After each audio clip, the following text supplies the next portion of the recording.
I remember strongly thinking like, what am I going to do once I turn 18? Like, will I even reach 18? I remember for me, it almost felt like I was being suffocated at some points. But you guys could have done something, but you didn't. Us essentially abandoning you. Yeah. Like, that's what it felt like, right? That's what I'm hearing, is that it felt like we had abandoned you. Yeah. I can't be living like this. Like, I can't be just a duplicate of my siblings. I can't be a replica. Hello and welcome to the To My Sisters podcast. I'm Renée. I'm Yasmina. I'm Shamira. And we are your online sisters and hosts of the To My Sisters podcast. Now, we are all about promoting the wellness, growth, and development of a community of sisters across the world. And in today's episode, it is a very special episode because I am joined by my two little twin sisters. You guys are already giving me evil eyes because they're like, we are not little, we are old. In fact, it was actually very recently their birthday. How old are you guys? We're 20. We're 20. Man, you getting old. It's giving grandma and grandma junior. It's giving a lot. But anyways, I thought that it would be lovely to bring on my two little sisters to talk everything about our relationships, being the youngest siblings, I suppose, and just our family dynamic, as well as some of the learnings that we have taken away over the years as we have become besties, wouldn't you think? Besties is a bit of a stretch, but I thought that you guys were my besties, but it's okay, it's fine. You are. No, it's okay. I can tell you're saying it under duress. It's all right. Well, at least you know. It's all right. I can tell that it's under duress. But yeah, without further ado, I think the first thing that I actually wanted to hear from you guys is how would you describe your relationship with me as the eldest daughter?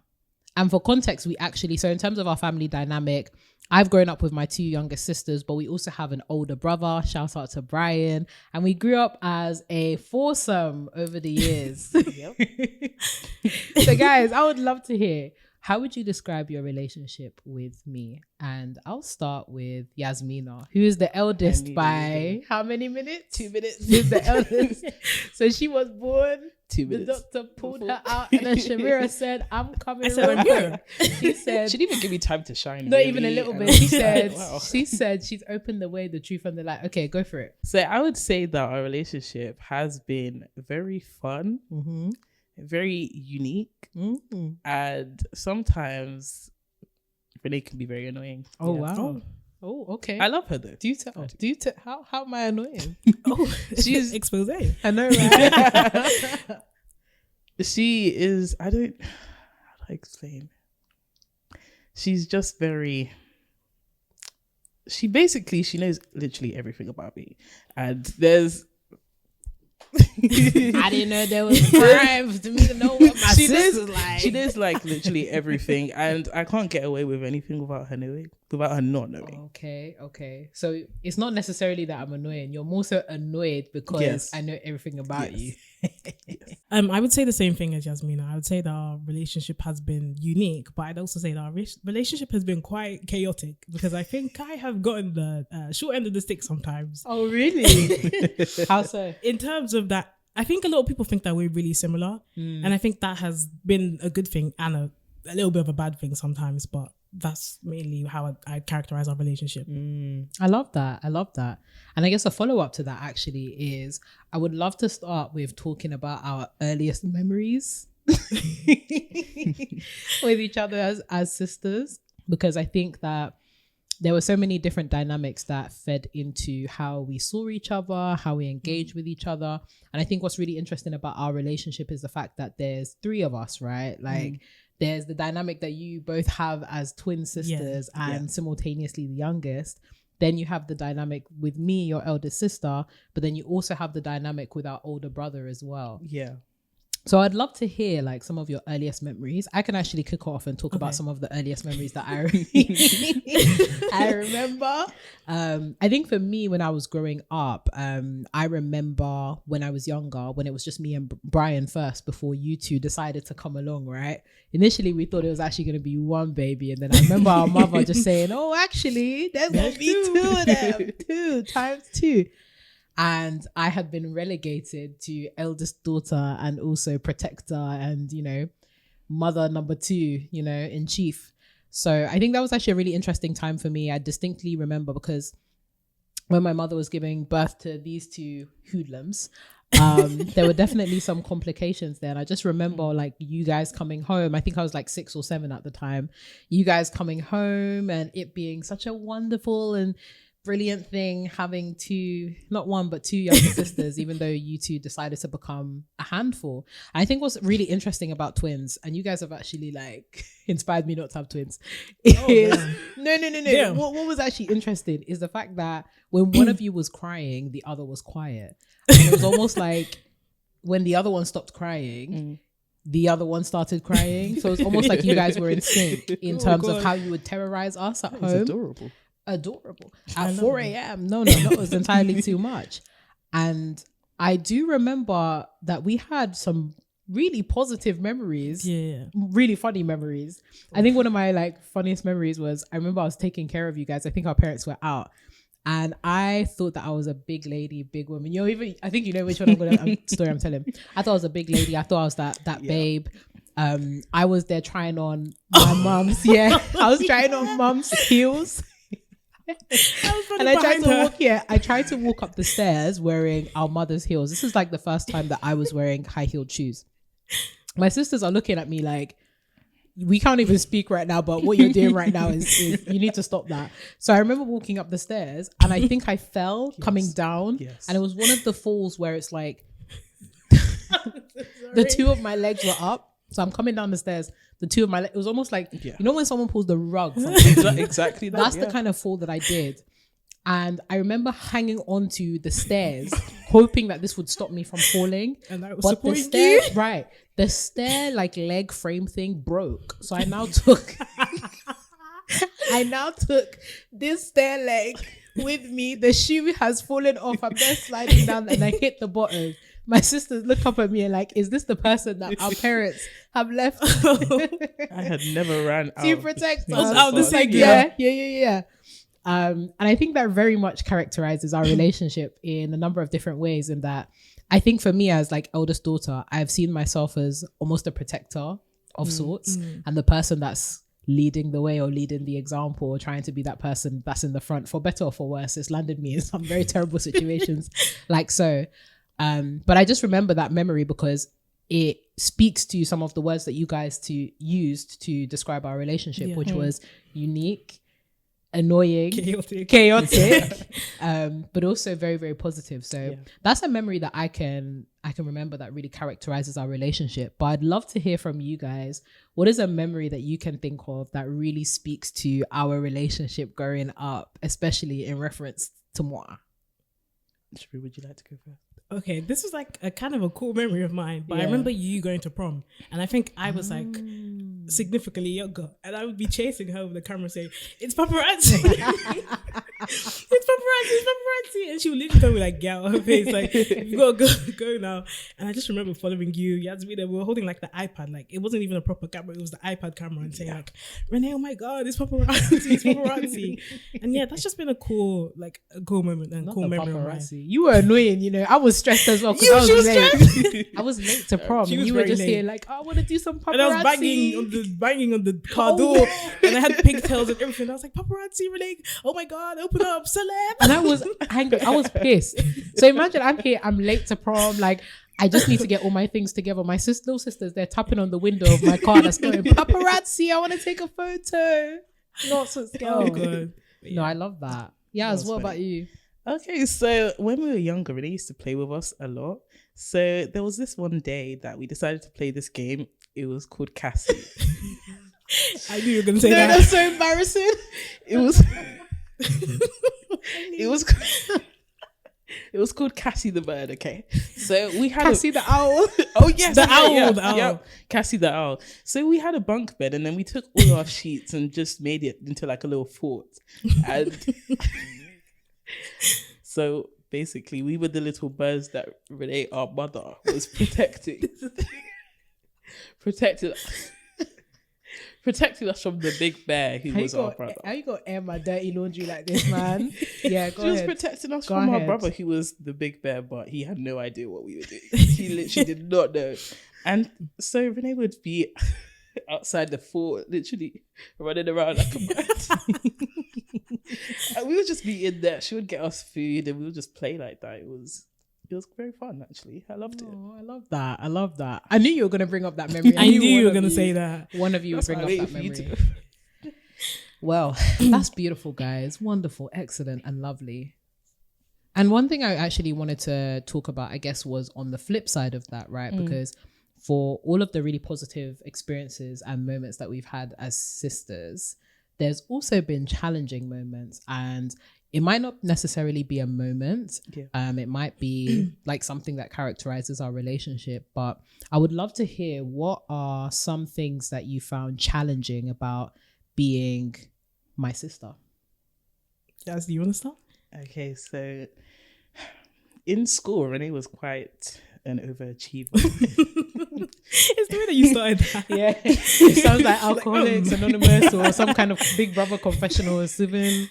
Renée was an overachiever, and she still is. So we ended up going to the same secondary school as her. Everybody knew Renée for her results and her just being Renée. And it was quite hard living up to that standard. It was very hard to live up to that standard because most people expected us to be exactly like Renée. And it did have its, I mean, the pros to that were that nobody messed with us basically sometimes. Oh, your So sister the was a teachers, baddie. yeah. So then the teachers would literally, they were a bit nicer. Well, to me, they were a bit nicer. They were like, "Oh, you're Renée's sister." And particularly our French teacher, when I first met him, he was like, "Oh, you're Renée's sister." I was like, "Yeah." He was like, "Oh, that's great." And he just treated me a bit better than everyone else. So yeah. Wow, leading the way. Yeah. Check me out. What about you, Shem?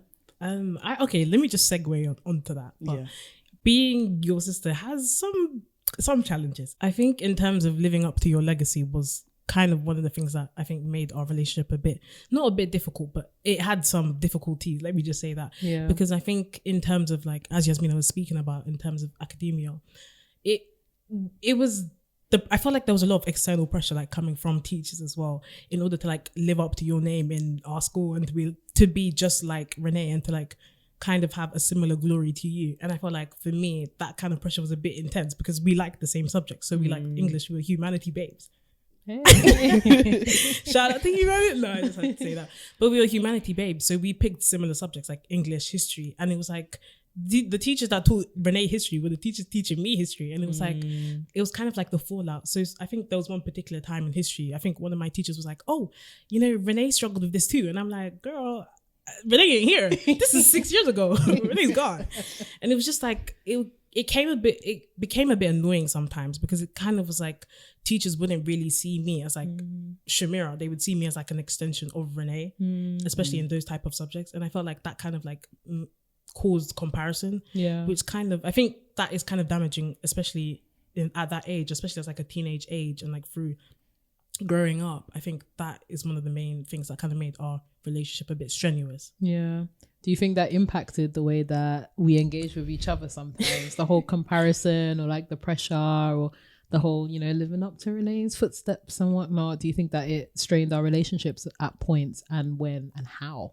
I think in particular when it came to like the run up for GCSEs, I'll get into A-levels like afterwards, but for the run up towards GCSEs, I felt like there was like an intense amount of pressure. Did we do our GCSEs or we were the year group that actually sat our GCSEs. And I think there was like, to the run up for that, there was like a lot of pressure from external sources. Like you have to perform as well. Because I think when it was your turn, like the newspaper people came and everybody was there. And it was just like, the actual paparazzi was there. They were actually there. And it was like, you have to kind of live up to that glory and you kind of have to perform equally as well, if not better. And I think for me, that kind of put like a lot of pressure and a lot of stress for me. It's funny because you actually ended up doing better than me. I mean, she is on. People often think that I'm the smart one, but like, yo, my family are geniuses. We actually are all very, very smart, intellectual babes, as it were. That's really interesting. Yaz, I'd love to hear from your perspective in terms of comparison and how it was manifest in your relationship with moi. For GCSE, I hated history actually. Yeah. Everybody knows I hate humanities. You really do. Yeah. English missed me. History missed me. I was not one to do it. But I ended up taking history over a subject that I actually really wanted to do because all of my siblings, especially Renee, performed really well in history exams. So I was like, oh, I don't want to be the only one that doesn't. So what's going on here? I didn't want to be the only one that doesn't do the subject. So I ended up doing the subject and it was hard. It was like the hardest. And I remember I kept on getting grades that I shouldn't have been gotten. Sorry, I shouldn't have been getting English. Bro, you know I didn't like English. I kept on getting grades that I wouldn't have wanted. Yeah. And it was just like, why is it so hard for me? But it was so easy for Renee to do it because Shamira hadn't sat it, obviously. Yeah. So it was just like, am I different to Renee? Or is there something wrong with me that I can't do this, but Renee can do? So for a time, I just didn't really want to speak to Renee because it was like, but why is she so perfect in a way, if that makes sense? So it now came for GCSEs to be sat. We had like 3 papers and I remember I was sitting in the hall. This paper had the majority of the weight. So was this the crime and punishment? Crime and punishment. Go ahead. It was like crime and punishment was crime and punishment. It was punishing girls. It wasn't like I didn't know the answers to the questions. So I just opened the booklet. I just looked. I was sitting behind Shamira. I was just kicking on her chair. So I was doing anything but answering the paper. So I just looked at the paper. I was like, in my head, I was like, no matter what I do, it's not going to be good enough. Yeah. And I just closed the paper and I was like, excuse me, invigilator, I want to go. No, you're walking out. The invigilator was like, did you answer the questions? I was like, yeah. And then she was like, oh, okay. And then I just went home. I just left the paper. Oh, girl. Yeah. It's so interesting that you guys had this experience because for me, it felt like there was so much pressure to be that perfect child without like the support. Do you know what I mean? Like it always felt like, oh, she's the trailblazer. She can just figure things out by herself. She doesn't necessarily need help. And I think what made it difficult for me later on was because I didn't feel like that person that could reach out and ask for help, it became really difficult to ask for help when I actually needed it. Yeah. I think what's also interesting is the variety of different dynamics that were occurring at the same time, right? Yeah. So that's like an academic example, but also just thinking about, obviously there's the comparison to me as like the eldest daughter, but then there's also the dynamic of our elder brother as well, who had done significantly well in his academic life, but also the different expectations and the different priorities that we had as women as well. Yeah. So like, I guess for context, you know, absolutely adore our parents, phenomenal people that have done their absolute best, raised some very, very intelligent, cool, smart, wicked children, as you can see. But very much we're raised in a different culture, a culture where, you know, you've got expectations for women and expectations for men. Yeah. And I think one thing that often frustrated me was the expectations that were like placed on me as a woman, but also as the eldest daughter in comparison to my brother who shout out to him. Yo, Brian was he was a freeloader, he was man. having a ball. He was having fun. He was having a time. And the resentment that it caused because it felt like I was not the eldest and I didn't have that responsibility and that respect as like the eldest because I was the lady, but then at the same time having to be the trailblazer, the example and all that kind of stuff. So I would love to hear in terms of thinking about your experience within that dynamic, being the youngest daughters, what that meant for you and what ramifications it had on the way that you interacted with both me, but also our eldest brother. So Shem, I'm gonna start with you. Wow, that was quite a loaded question. But I would say in terms of my relationship with our brother, I would say it was a bit difficult at first. And I think I've now started to kind of humanize him and to kind of understand it from his perspective. Because I think we've been speaking a lot recently and like lately and just speaking about like, how did that affect you and how did that affect me? And like kind of talking between the two of us. And I would say it kind of made our relationship strenuous in the sense that I felt like I was really angry at him for a long time, and I'll just be quite like honest and transparent, but I was really angry at him for a long time because I felt like, you had the capability to step in. Well, I perceived it that way, that he had the capability to step in and to kind of stop, basically like extreme gender roles. Let me just be real. Let me keep it a buck.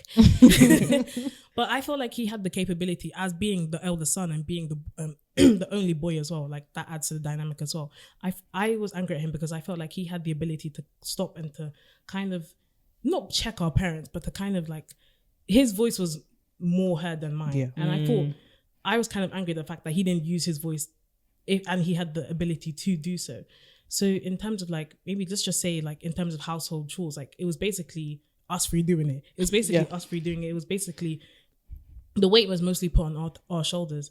And I just, for a long period of time, I couldn't grasp the fact that why wasn't this equal? Like why wasn't our family dynamic split out between the four of us instead of the three of us? And I felt like that kind of tension was deep within me for a long period of time, until I just spoke to Brian and he kind of articulated his side and I spoke about my side. No, I totally hear that. I think funnily enough, it did produce a lot of camaraderie amongst us in that it's funny because having conversations with Brian as well, he's actually like, Brian's one of my best friends. Even he's probably listening to this podcast right now, like, oh my God, my sisters are there.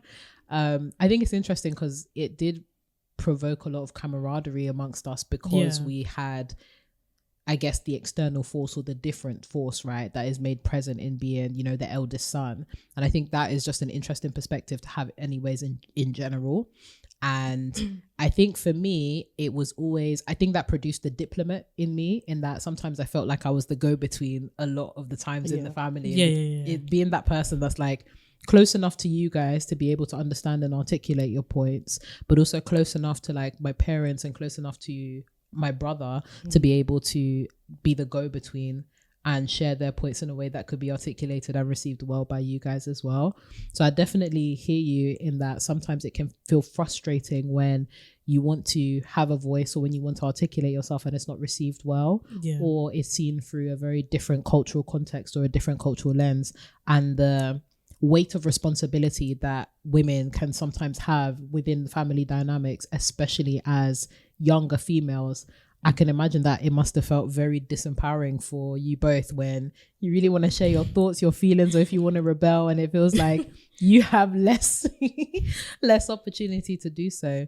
But Yaz, do you feel the same way? Like, how did you feel that being one of the youngest but also being a woman has impacted some of your relationships with both me, Shamira, our brother? I can't lie, I did not understand the word you just said, but I'm so sorry. Were you paying attention? You look like you were sleeping. No, my eyes are actually open. How do you feel being the youngest but also being a woman? How, and you know, being a girl when you were younger, obviously, how do you feel like that and the gender roles that we had like growing up impacted your relationship with your other siblings? Oh, okay. So for a while, I'm speaking about our brother at the moment. Shout out to you, Brian, love you.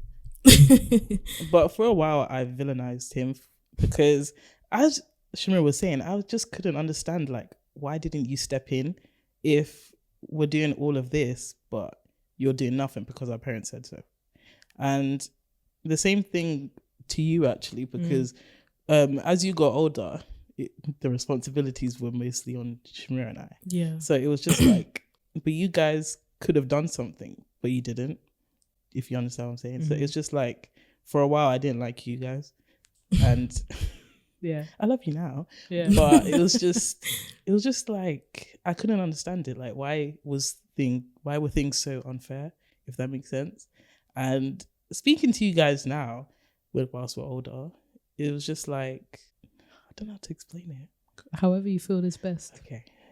Speaking to you guys now that we're all older, it's just, I realized that it wasn't as I had perceived it to be. It wasn't like you people didn't want to help us. It was just because you couldn't. And it was just how that was. Yeah, it was hard. Yeah, it was hard. I heard that. Yeah, it was hard. I think even in terms of like my relationship with our brother, it has for the most part been a positive one, purely because I think the age difference as well, right? Yeah, considering that our brother's not an old man, by the way. He's probably getting to listen to this like, guys.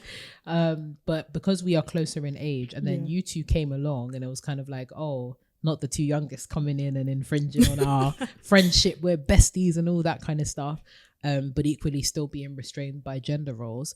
I think what was interesting about that perception of us essentially abandoning you, like that's what it felt like, right? That's what I'm hearing, is that it felt like we had abandoned you.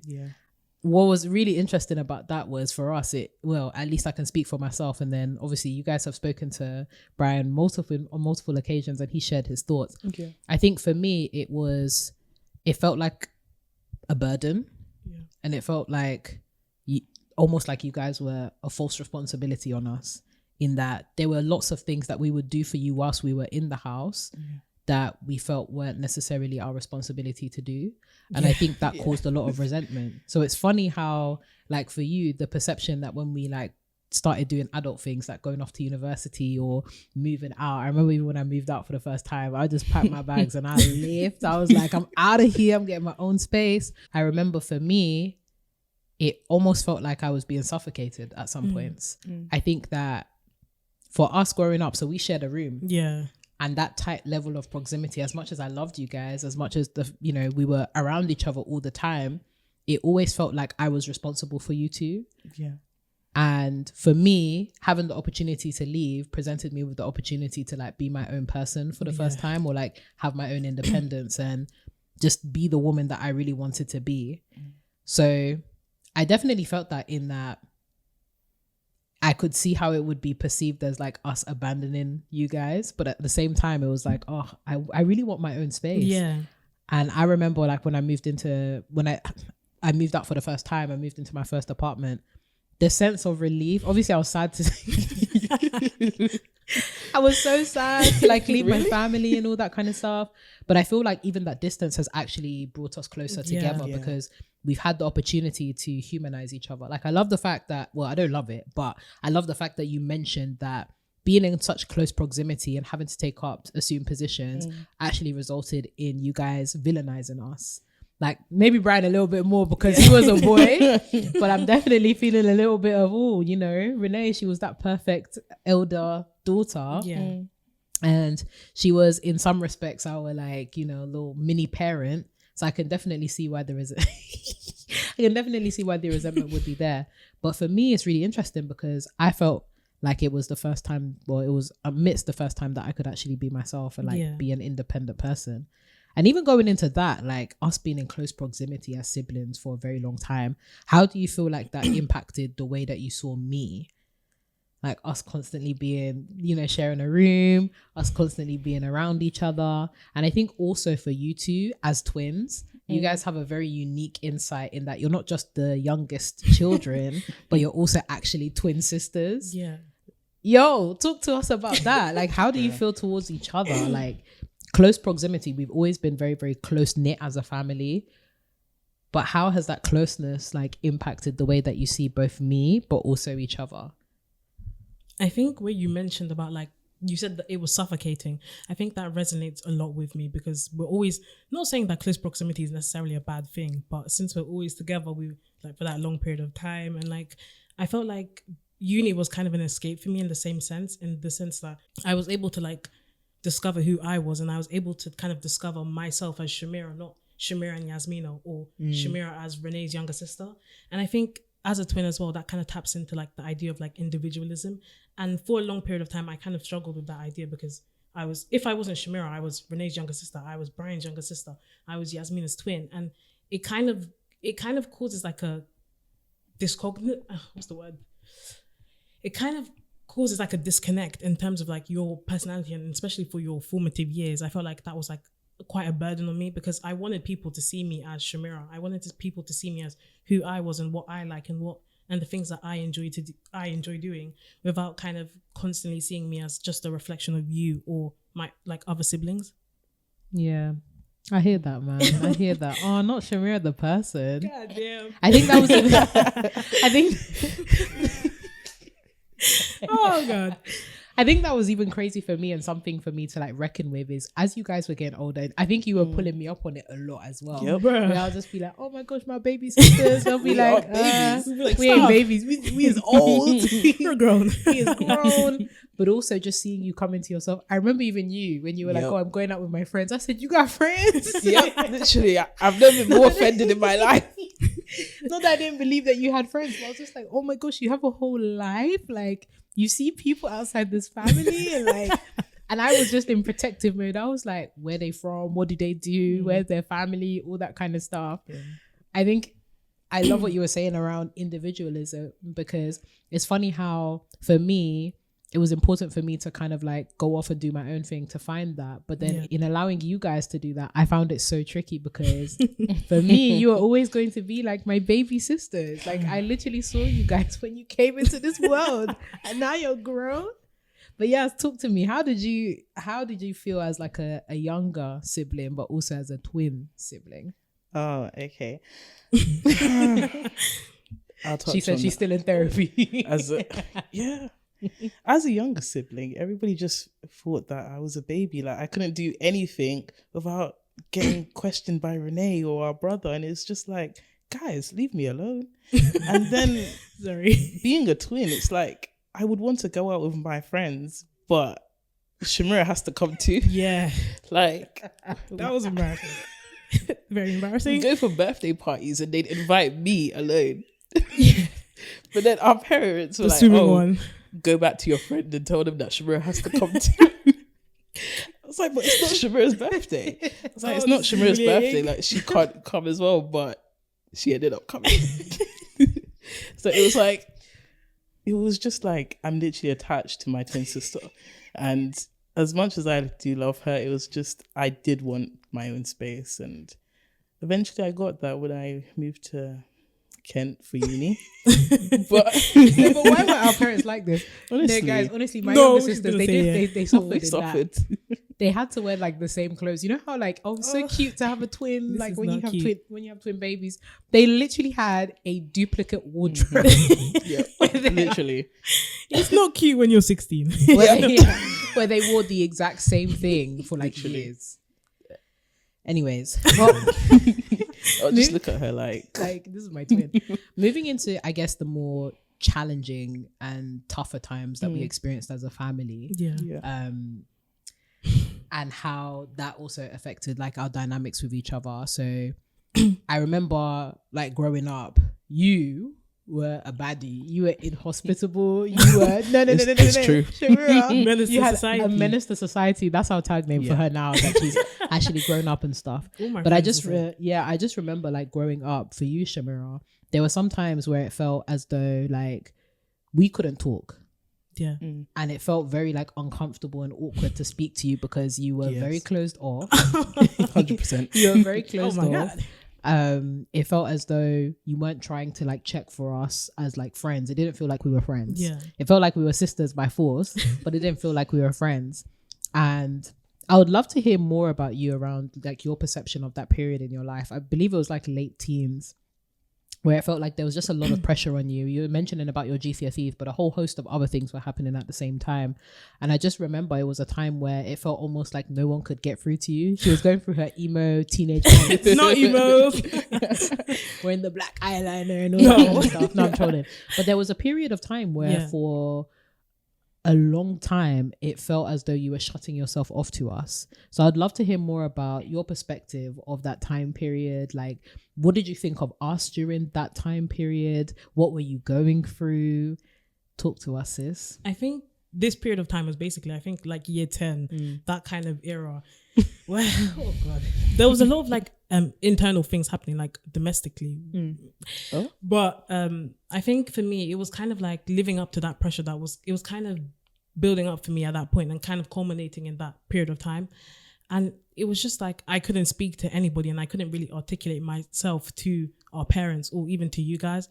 And it was kind of like it felt like I was suffocating and I kind of needed space away from you people. But then at the same time, it kind of felt like I was living in your shadow, specifically you, Renée. Yeah. And it was kind of like I wasn't being authentic to me living in your shadow. Yeah. And it was like that was one of the greatest problems for me, because I think it was like maybe sixth form or that period of time afterwards where it kind of clicked to me that I can't be living like this. Like I can't be just a duplicate of my siblings. I can't be a replica.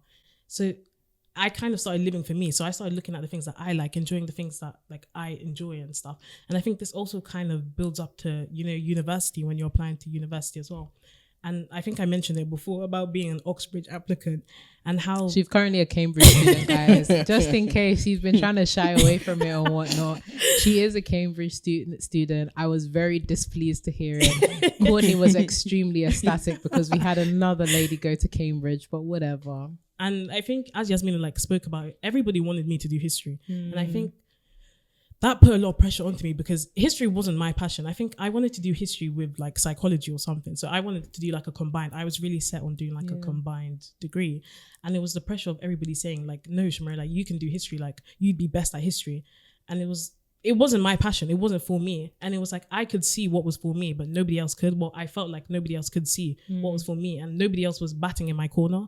Because I think that was like a big pressure of mine as well. Or like a big kind of tension that I had to deal with was that I felt like nobody was for me, like I was for me.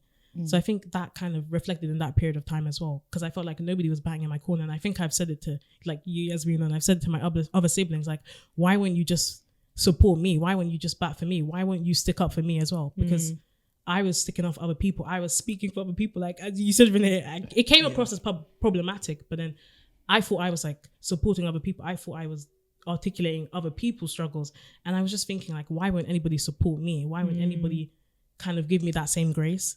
And I think that's one of the reasons why I was kind of like you were a troubled not a troubled child, but that's one of the things that I had most difficulty with. And I think now I'm able to articulate myself well enough to kind of explain that period of time and to kind of move on from that period of time. Because even then, in that period of time, I didn't think I was like a likable person. Like I didn't like myself. You were my bully. You were bullying me, babe. We'll come on to that in a second. You were bullying me, babe. Not the domestics. It's okay. I just felt like a lot of people weren't supporting me, and I think that was kind of my main intention at that period of time. Wow. We're sorry, man. Wow. So deep. Damn. Oh, we're coming on to you, Miss Delinquent, because you too, you had I don't know what you're talking about. You too, you had your delinquent phase, multiple Very phases. much so. Multiple. Yeah, you know what I remember? I remember the time when you called 999. You know what? I don't know, was it a police officer or an emergency? I think it was the ambulance dude that showed up at the door and was like, excuse me, is there an emergency? Can you imagine calling 999? I was 9 years old. You know them jokes back in the day where they're like, don't call child to African families. Can you imagine a member of the emergency services showing up at our doorstep? I thought they weren't going to come. After you have called 999, they were like, yeah, hello, excuse me. And we just got a call. I tiptoed up the stairs. We just got a call from this line that, you know, there's an emergency happening here. My mom was just like, what is going on? And all you hear is Yasmina's feet going up the stairs. So you were in trouble that day. But that's just one very small example of your delinquency. I wouldn't have that. Firstly, I wouldn't have that if I were you. But if you feel comfortable to share, I know that there was also a tough similar period in kind of like that late teen phase where you were also going through it, in terms of like mental health wise and some of the pressures that you were experiencing. So talk to us a little bit about your experience there and also how you were feeling towards us. Okay, so during this time I was around year 9, year 10. Okay, so I was getting bullied very badly in like specific subjects like PE, for example, because I just didn't like the way I looked, and a lot of people didn't either. So I mean, yeah. So I was just being bullied very, very badly. And I would come home and it's like, I can't really say anything because my parents, they would be like, okay, let's go and fight them. Instead of my parents, okay.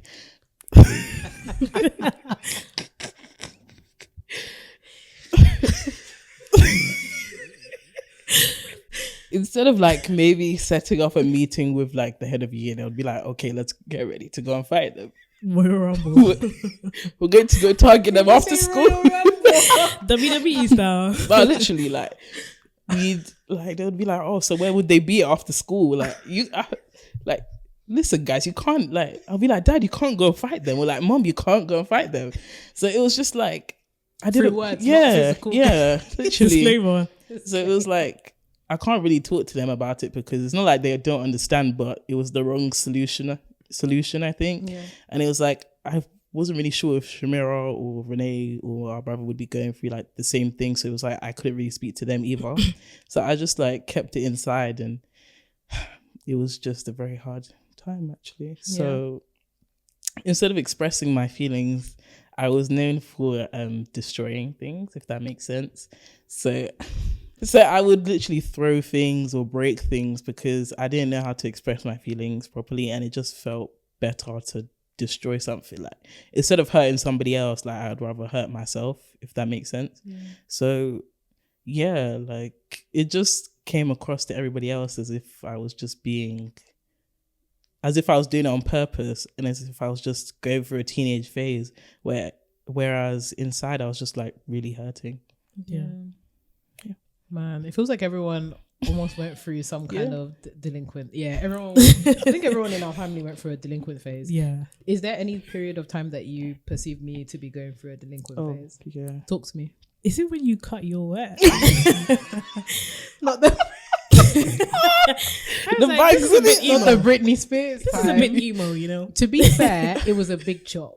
Okay. Not the disclaimer. My Britney Spears moment. Wow, you guys thought that was delinquent. Okay, for context, like, we had all been like relaxing our hair. Yeah. We had all been like a family where we just relaxed our hair because ain't nobody is dealing with that. We have like 4B, 4C. Aside from your hair texture is like 3C somewhere. And nobody was dealing with that. And it was a time where I was very much trying to establish dominance as like an individual. In my 16, I was like 16, 17 at the time. And I had been watching so many videos around like natural hair. It was the time that the natural hair community was really like thriving. And at the time I had no edges. And I really wanted edges. I wanted edges. I wanted the like curls and everything. And because I hadn't any idea of my natural hair texture, because I just never dealt with it before, I was under the impression that I needed to cut my hair and then I would get that 3C, 4A curls, all that kind of stuff. And I just remember going to the hair shop and buying like random hair products and like using it in my hair. Then I got frustrated and literally just I cut my hair. Mm-hmm. I remember our mother was just looking at me like, is it a sickness that you have? What is going on? Looking like a small boy now that you've chopped your hair off. And I remember I was in tears. I was absolutely like bawling my eyes out. But it was such a defining moment for me because it was from there on outwards that I really flourished. Like, hair had always been something that was actually pretty touchy, like in our family. Especially because like it was very much a thing where I was like, you had to wear like extensions or you had to have your hair done and you always had to look a certain way to be presentable and whatnot. And I think even again, it goes into what we were speaking about earlier around like gender stereotypes and some of the things that we had to contend with. For us, that whole making sure that you looked presentable was very much tied to the Eurocentricity of having the straight hair or the weave or the, you know, whatever your hair looked like as long as it was done. So for me, it felt like I had been outcast during that time period because I had decided to do something so against the grain and cut all my hair off. And you guys I was the butt of your jokes for weeks. They were like, you bald-headed hoe. You was a bald-headed hoe. But then my hair grew and flourished. And now I think, now my hair grew and flourished. And I think what's also interesting about your experience as well is the experience of being bullied. Because funnily enough, I think all of our siblings have experienced bullying at some point. I think you have as well. No. Oh, sorry. Baddie. Anyways, for the rest of us, I think that, and actually speaking to our older brother as well, because I know that it was a big reason why he actually started like really taking care of himself, going to the gym. Also for context, all of us were like, we were eating when we were younger. We were overweight. We were thick kids, junky, you know what I'm saying? McDonald's on Sunday. Do you remember that? Every Sunday. Every Sunday. And that was something that he also experienced, that whole bullying. So I think it's interesting how a lot of us have a similar experience of, despite us being in such close proximity with each other, we have this experience of feeling abandoned, or feeling as though people are within our family are not sticking up for us, or feeling as though there's nobody really fighting our corner in different ways.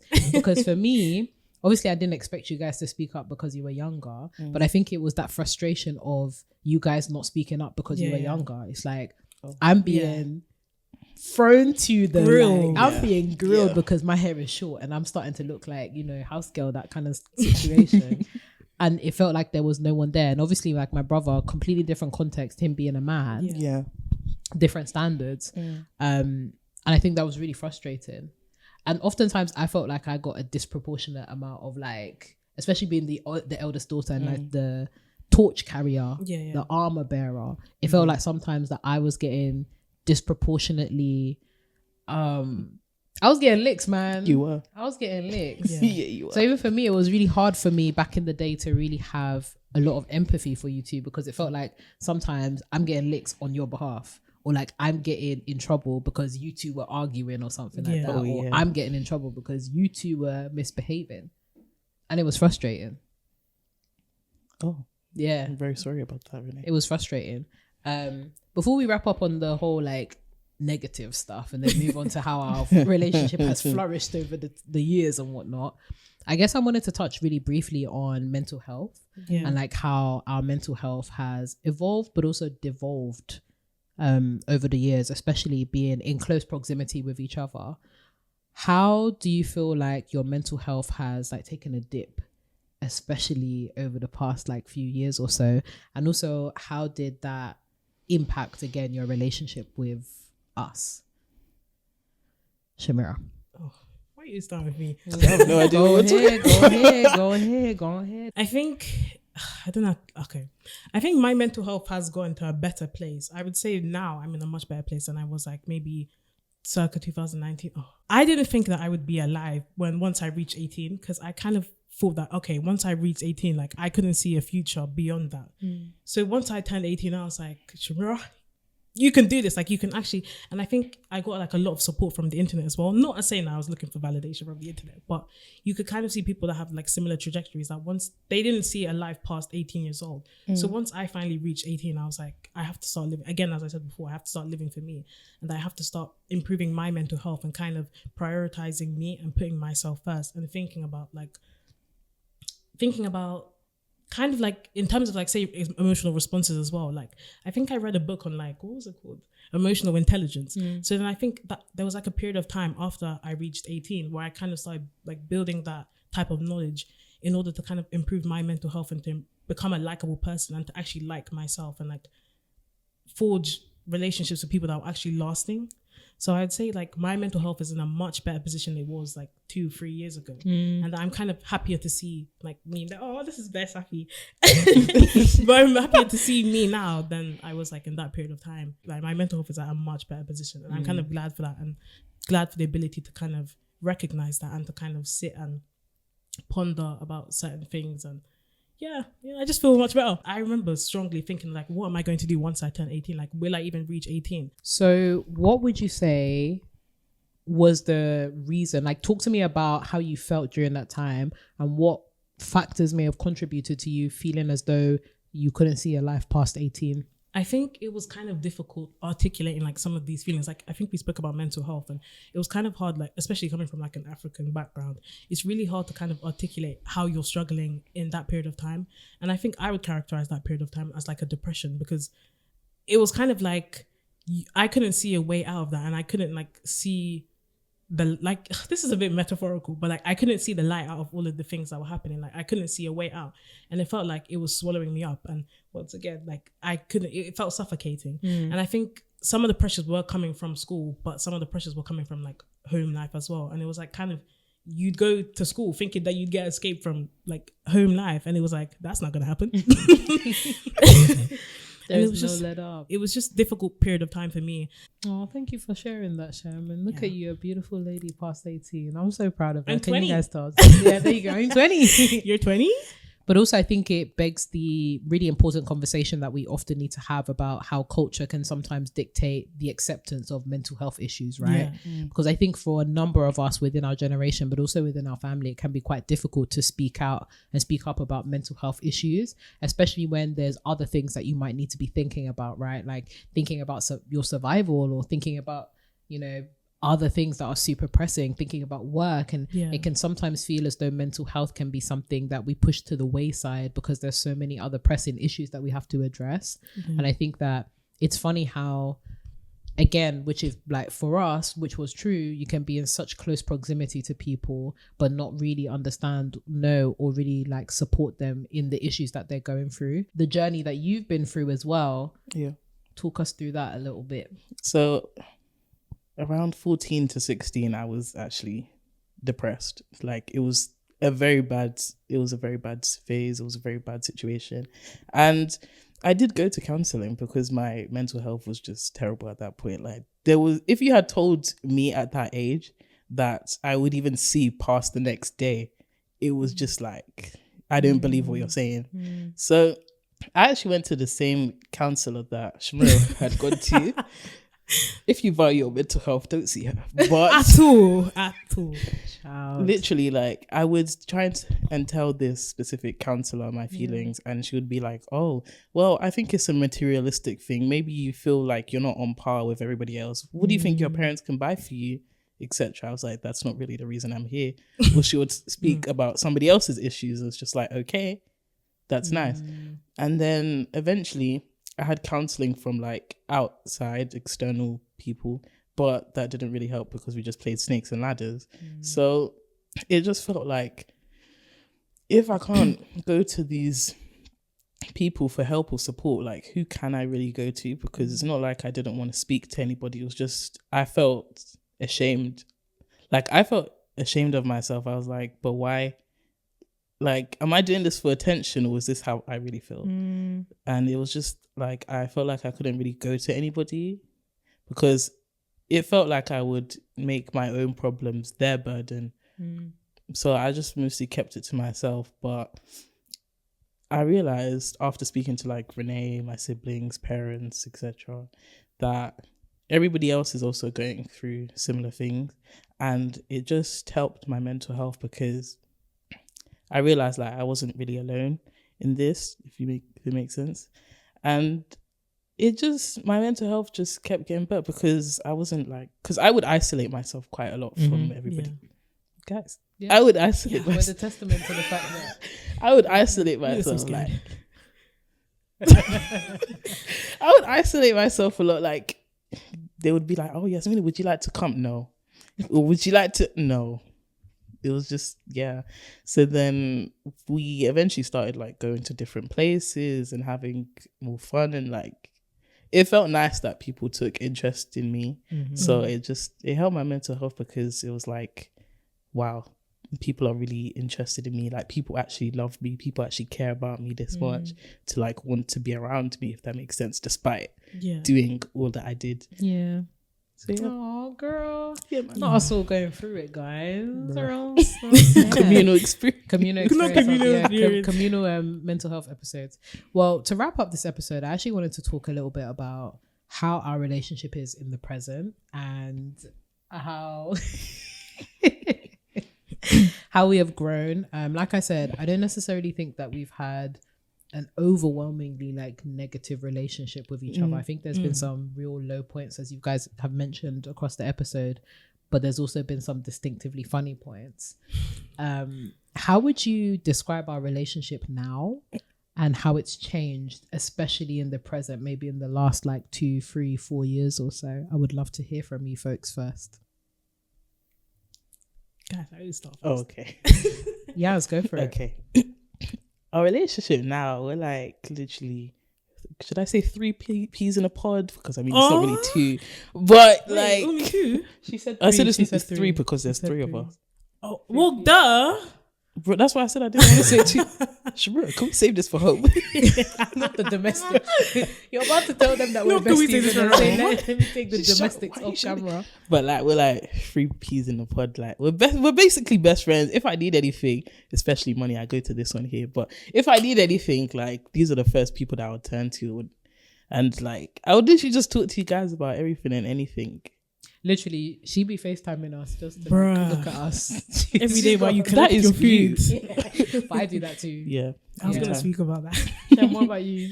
I would say that our relationship now has gotten so much better. Like literally, Renée, yeah. Oh my god, she'll call me like every single time saying, Yep. "Hi Sham, just want to check in." Like she'll call me every time. Like That's I'll literally exactly be what in a she sounds like. supervision, and my phone will be like belling off the line, and I'm like, "Renée, man, again, like come on, have some decorism or something." Like I'll even But- be sleeping.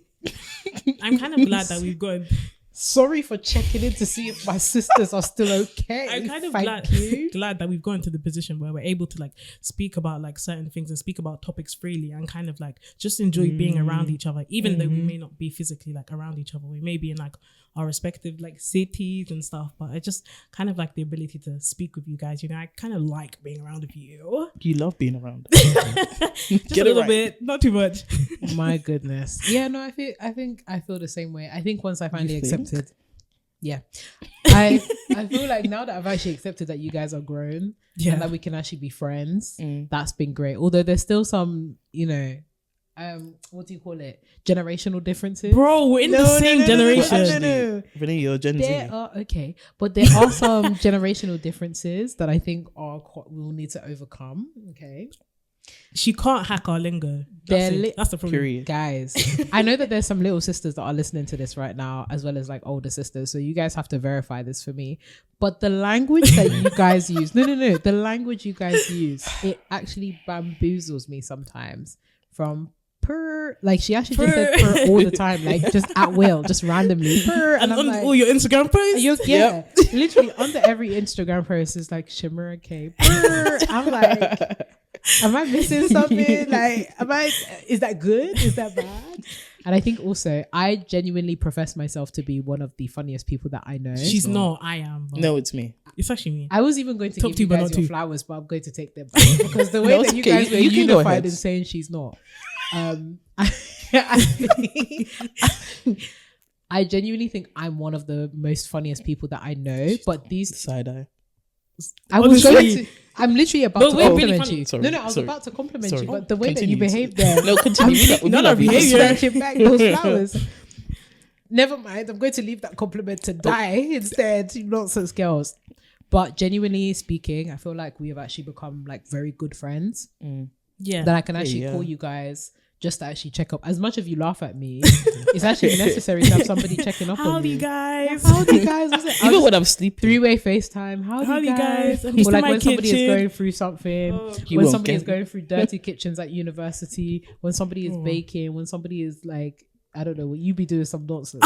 You be doing It's some true. nonsense. It's true. It's just not nice. true. It's just nice knowing, and I know that it's something that actually is a privilege, right? To have Yeah. a healthy relationship with your sister. And I think it's even harder when there's multiple people in the mix, right? Where there's like more than one sister. There's Yeah. like 2 sisters, and then we have our brother as well. And we actually have a really good relationship with him as well now. And I think for us, it's been very much around being intentional in our relationship with each other. Yeah. Like we have sibling monthlies where like we try yeah. every single month to go out and do something fun, whether it's like bowling or virtual games night or like go get food. And just remember that we're friends.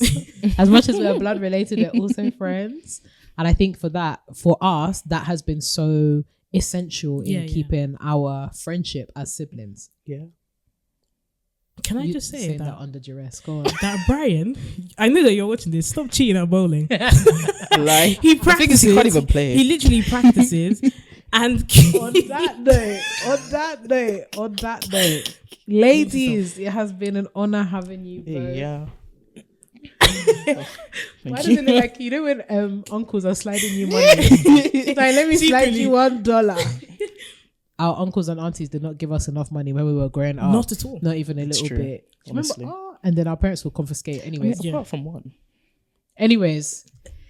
ladies, it has been an honor and a privilege to have you both on the TMS podcast. Thank you for having us. Thank you Give for them having some, give them some birthday wishes. They're in their roaring 20s now, so lots of misbehavior and antics. They even just came back from holiday. They were out there in Spain, shaking ass in Spain. Hey. Shocking.